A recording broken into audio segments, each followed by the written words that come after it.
Hello and welcome to SIY Sew It Yourself. I'm your host, Stephanie Soebbing from Quilt Addicts Anonymous.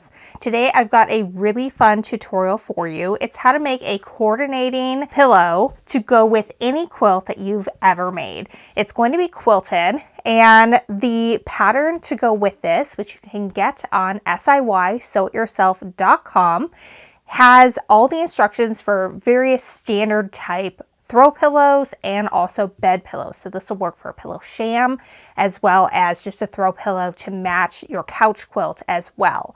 So what you're going to do is you're going to follow along with the pattern so that way you know what size to increase your block to, so that way it can coordinate with your quilt. For this one here, I decided to work with my pattern Subway, which you can get at shop.quiltaddictsanonymous.com or at your local quilt shop. I had made the original quilt in Ebon's one of her previous collections. So when I knew that Ravel was going to be one that I was going to be working with for today's tutorial, I thought this is a great opportunity to revisit that pattern and make a coordinating pillowcase, because a lot of times designers from collection to collection have a similar look and feel to them, but will have different colors, different themes, but you can tell that it came from the same creative brain. So what I did was I revisited that pattern and I took a look at it, and essentially what I needed to do was figure out where we were at here. So these two pieces together equal 16 inches wide once all the seam allowances are accounted for. And then there's 1 inch pieces on either side. So that's going to get me to 19 inches. So what I wanted to do was go with a 20-inch finished pillow, because then I was able to really easily make enough rows to fit 20 inches and add just some white sashing on the side, and we would be good to go. So that was what I went with. That's why I chose the size I did. For you guys, it might be a little different. If you're working with a 12-inch block, I would recommend going with a 16-inch finished pillowcase. You can essentially just have your 12-inch block be the center, and then you can add borders to the sides, so that way it'll meet on the sides that way, and it's just really easy math from there. You just have to add, it's going to be 3 inches, so that will give you enough for your seam allowances. But regardless of what pillow size you choose, you can follow along with the chart that's in the pattern, so that way you know what size your pillow piece needs to be. Now, I've gotten my piece together here. We're not covering that in the tutorial because that's very much a choose your own adventure kind of situation. You're going to be able to customize this to match whatever quilt it is that you're working on, following the instructions in the pattern. What I'm going to show you here is how to use an invisible zipper to install it on the bottom, so you can change this out whenever you put a new quilt on the bed or the couch, and you can have coordinating pillows to match without taking up a ton of closet space. And I'm going to show you how to cut everything down and make it work, so that way you can have that beautiful pillow to coordinate with your piece. So at this point, what you want to do is you want to just basically take an extra block, or like what I did here, you know, work with a new collection that coordinates with something that you already have. Tulip pink would be great for this because all the colors kind of intermix with one another. And you want to get your top piece to the correct size for the pillow you're making, and then you're going to layer and baste it and quilt it. And one thing you'll notice when you follow along with the pattern is that you want your cut size to be 1 inch larger than your finished pillow size. So what I'm about to do here is cut this down to 21 inches square, because that's 1 inch larger than my finished 20-inch pillow.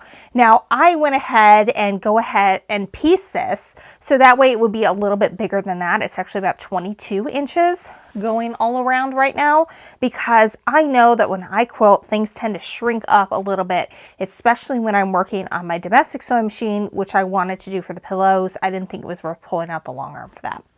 So what I'm going to do now is I'm going to trim it to size, and then we are ready to get started. So I'm going to go ahead and show you that process, because if you too are doing a little oversized, this is good information. So the center portion of my quilt, before I added my little just plain strips on the side, is 19 inches. So if I measure from side to side, we are looking at 19 inches from edge to edge. So since I want that to be 21, that means I need to have 1 inch beyond either seam, which is going to be really easy because I can just line up the 1 inch line on the seam and trim my sides off. So I'm going to start just by doing my sides because I want everything to be super centered, and I'm just going to start with that so that way I'm only dealing with opposite sides at one time. So I already have my mat underneath here, and I'm just going to take that ruler, line it up with the seam line, and we're going to cut right across this.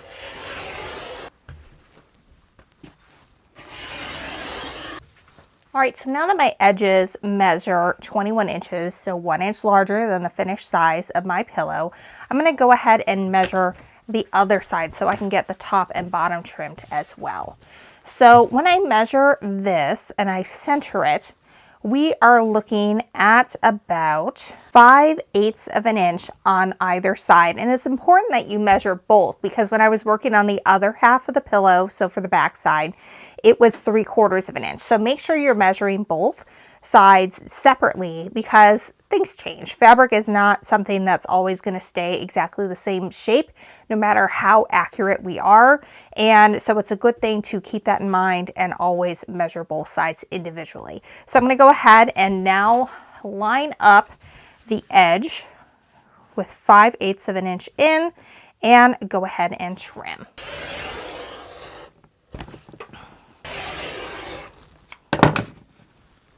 All right, so I've grabbed the other half of my pillow. I decided to make mine double-sided and do an extra quilt pattern on both sides. But I don't know about you, in my house, pillows get turned every which way, so I want it to look pretty no matter what is going on. So at this point, what I'm gonna do is I'm gonna flip these guys right sides together and I'm gonna pin along the bottom only. We're gonna do a basting stitch so that way we can put in our invisible zipper and then take out the basting stitches, and then we're able to stitch around everything and not worry about having to leave an opening for turning because the zipper is our opening for turning. It makes everything really, really fast. So I'm going to put a pin about 1.5 inches, 2 inches in. That is going to be the section where I'm going to stitch a regular length stitch, because this we want to be reinforced really well so that things don't pop open with use and pillow fights with the kids and grandkids. We want that to be nice and secure. We're going to do that on both sides. So this outside pin here, just hold your corners together. And then the second pin, about 1.5 inches, 2 inches in, that is what reminds you that you need to switch to your basting stitches. Now I'm just gonna put a couple more in just so that everything is eased in really evenly. Everything should be about the same size at this point, but we do make errors, and this is a forgiving project. So if it's not perfect, it's gonna be okay as long as your two halves are close to the same size.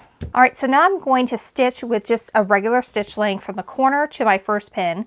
I'm going to switch to my basting stitch until I hit this bottom pin down here, and then I'm going to go to my regular stitch length, which usually is like 2.0, 2.5, and do that to the end. This basting stitch is going to be the longest stitch your machine can handle. Basically, it was going to hold it together long enough for us to get the zipper in, and then we're able to pick it out very easily without too much fuss after that. So that's what we're going to do. We are not doing anything with our other sides at this point. What we want to do before we tackle that is get our zipper installed, because then we don't have to leave an opening for turning, and it's super fast and super easy. Whenever I do home deck projects, I like to use a 1/2 inch seam allowance. So I have my needle in the center position, and then I have my edge of my fabric lined up with the 5/8 inch marking on my sewing machine throat. And then also I have a walking foot on, because just like if we were quilting this or we were putting on binding, we have a lot of layers. We want to move them all at the same pace. So walking foot's pretty critical here. I'm going to go ahead and I'm going to stitch in 3, and I'm going to stitch back to reinforce that. And I'm going to do the same thing when I hit that pin. I'm going to go ahead and remove it so I don't accidentally stitch over it. I'm going to back stitch 3 and then come to where I stopped. And at this point, I'm going to move my stitch length up to as high as it'll go. It's at 5.0 on my machine. And I'm going to keep stitching until I hit the next corner.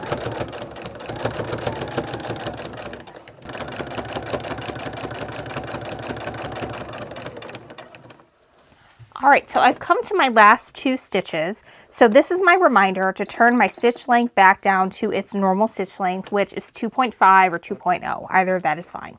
I'm also going to stitch forward 3 and stitch back 3, just like I did when I started that. It'll reinforce it a little, make things harder to rip open beyond what we want to. And then we're going to go ahead and stitch to the end and reinforce those stitches again too. So now we're going to take our pillowcase, and you can press this if you want, but what you want to do is you just kind of want to open this seam allowance, and I think I am going to give it a press because it's not wanting to lay flat. But we want to get an invisible zipper that is the same length or a little bit longer than the pillow that you are working with. In this case, I have an invisible zipper that's white, so it matches my background fabric. You do want to coordinate with whatever fabrics are going to be underneath as best you can. And I really like the invisible zippers because they have a really low profile zipper pull, so it's going to be really easy to conceal that underneath your pillow. Just to help me get a little bit better press here, I don't like to use steam in my iron because every time I put water in an iron, it eventually spits out gunk all over my white fabric. It's no good. So what I do instead is I use a spray mister to help spritz my fabric. So I'm just pre-opening the seam and spritzing the fabric. Drop this one a few too many times. It's not behaving very well at the moment. Now I'm able to go over it with a good amount of heat, and that should stick open for me a little better. It doesn't matter that you get a perfectly flat seam here. You just want something that is open enough to where we can make sure that the zipper's right down the center, and we're going to be good to go. So now we're going to take our zipper and we're going to place it right side down on our pillow. And the reason why it's nice to have one that is a little bit longer is I can place this pole outside of where it's going to be. So what I'm going to do is basically keep everything nice and center as I work my way down stitching. And I'm just going to stitch the first side only. And then what I can do is I can work on moving that zipper pole kind of to the middle, and then I'll be able to stitch the other side as well. And it'll work out a little bit easier without having too much fuss. Now, in normal circumstances, you would use a zipper foot for this. I don't really want to change out my walking foot because it's such a pain to do it. So I'm basically just putting my walking foot so that way it is right on top of that zipper tooth, and I'm just gonna try to hold it right down that center. It doesn't matter a ton if it's not perfectly on the center, but you do want it centered as much as you can as you're working. And I'm gonna go ahead and reinforce those first stitches and then start working my way down.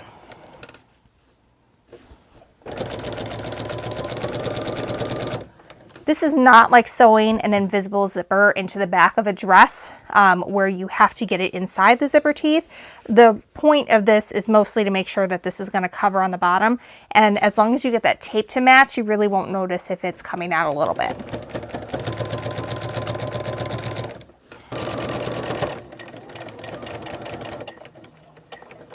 When you get all the way to the end, go ahead and back stitch again, just to secure that zipper really well. So in this case, my zipper tape was about 2 inches longer than my zipper itself. So before I get started, I want to move this zipper down a little bit. So basically what you want to do is check from underneath. You can see that I've got my tighter stitches to about here, and then I've got my reinforcement, and then I have my basting stitches. So as long as you are a couple inches into the basting stitch where you can kind of nest this in, then you can go ahead and just stitch all the way down here. Be careful not to go over the zipper pull itself or you will break a needle, but it's easy to just kind of tuck it under there and just stitch all the way down. And that is going to allow us to flip it over, pull out the basting stitches, and then we're going to be good to go and not have to worry about having an opening to worry about when we're making the pillowcase. So for going the opposite direction, I'm actually going to start at the end that the zipper pull is not on. That way I can get pretty far down and everything will be nice and secure. And then I can go ahead and just keep on going, because if I were to start at this end, I might end up with a little bit of bunching and then my zipper won't close properly. So I'm going to go ahead and start from the opposite direction. Just like before, I've got the top part of the walking foot on the zipper tape itself. I'm going to go ahead and start by reinforcing those stitches and then stitch all the way down.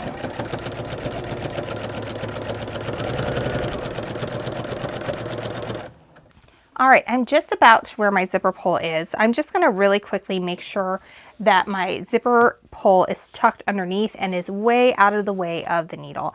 Now, I might get off a little bit here in terms of where my stitching ends up. That's okay. And actually, I'm gonna just go around a little here. Just go nice and slow right over top. That worked out. And now I can just keep on going now that I made it past that hole.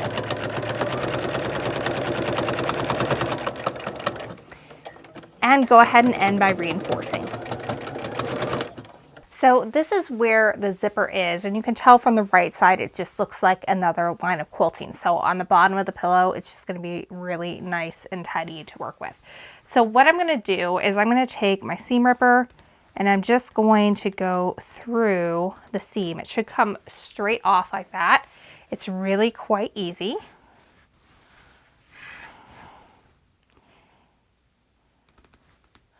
And I'm just going to keep going until I hit a little bit of resistance. I'm going to kind of stop there because I know that somewhere here about I have an opening. So now I'm going to go the other direction.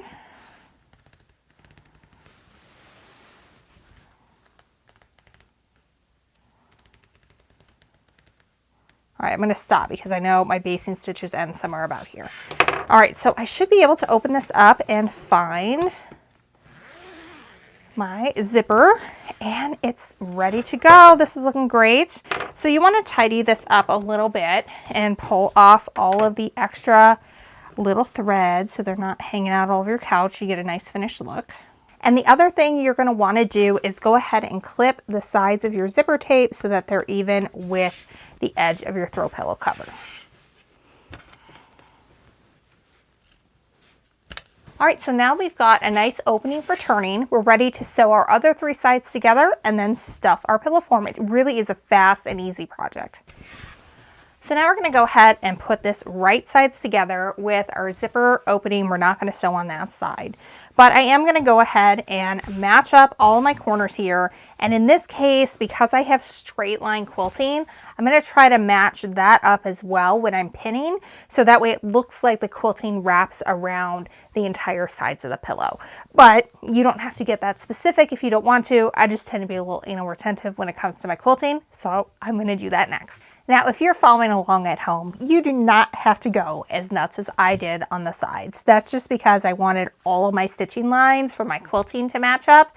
What you need to do is make sure you have your corners pinned, a center pinned, and then about halfway in between. And that should be sufficient. If you're doing something like a pillow sham for a king size pillow or a standard size pillow, maybe a few more pins will be a good idea. But that's generally the rule of thumb. This should be plenty to hold everything together. What you see up top, this was just me being a little extra with the piecing. All right, so now what we're going to do is we're going to stitch that 1/2 inch seam allowance all the way around the 3 sides that we have not sewn together. Remember, we've already got our zipper ready to go, so we do not have to worry about that. And then we're going to reinforce our stitches at the beginning and end to go all the way around there. And what I like to do is kind of start where my stitching line is on the zipper and work my way around. I'm going to go ahead and peel that zipper tape back a little bit so that way it's not in the way and it's kind of headed toward me and the body of the pillow. Still working with that 1/2 inch seam allowance. I'm going to start by reinforcing those stitches. Be careful you don't go over the zipper. That will happen if you do. For the record, you can sew over zippers. However, you have to do it slowly. And that was apparently not slow enough for my sewing machine. So I think we're ready to cook with gas here. And we're going to go ahead and keep going.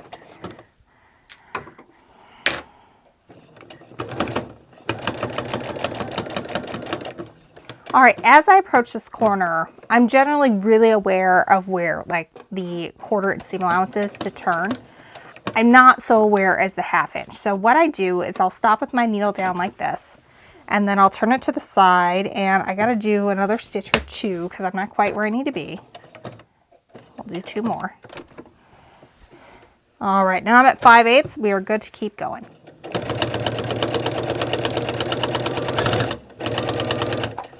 All right, I'm nearing the end, so you can see that I have my zipper teeth pressed toward the project. That way I can just stitch all the way to my original seam and reinforce there.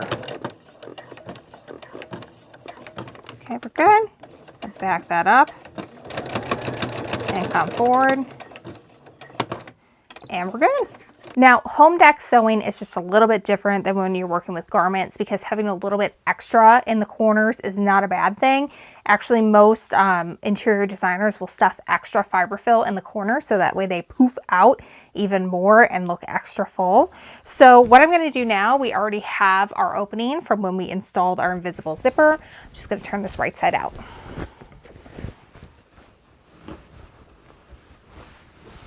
All right, so now we have our throw pillow cover. It has our nice invisible zipper, so we're able to just go ahead and close that. And you can see it from here, but you really are not going to be able to tell once we actually have a pillow form in there. And the reason why I like making pillow forms with the zipper closure on the bottom is because then you can just change them out whenever, and you don't have to have closet space taken up by all of your throw pillows. You can just use the same one all the time. It can even be like one that you purchased from the store that's already has like a color to it. And you just slip this right over the top and you are good to go. So I'm going to go grab my pillow form and we'll see this in all its glory.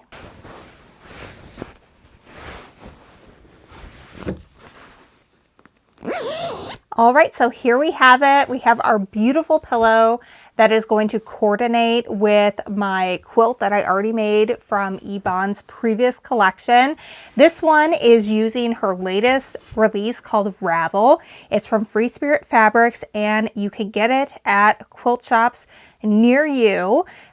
Make sure you check out the SIY participating retailers to find one near you because they're the ones who help make this possible, along with the Jaftex family of fabrics. And that is Free Spirit, Blank, Studio E, and Henry Glass. And bonus points, I did discover when I was making the sample for this one that you would be able to make a lap size of my pattern Subway and a coordinating throw pillow. So you'd be able to have your little couch throw, coordinating pillow. You are going to look like you got it going on. So there's 15 fat quarters in this collection. This is a great way to show off the fabric in my pattern Subway that you can get at shop.quiltaddictsanonymous.com. But this process works with absolutely any pattern that you have for the center. Again, I used a 20-inch pillow, but if you're working with a 12-inch block, then a 16-inch pillow is going to be perfect for you because you can just add some borders, make sure you trim that down to 17 inches, and then you can follow this process. It is going to be super fun, super cute, and I can't wait to see over at the SIY Hub what you guys create using this to match all of your quilted projects. All right, make sure you head on over to SIY-Sew-It-Yourself.com to get this free pattern to go with the tutorial, so that way you know what size to cut for any size pillow form that is available standardly on the market. So it's going to be super easy. We've done the math for you, and you can follow along with the directions for free while you watch the video. All right, thanks so much, and until next time, happy quilting.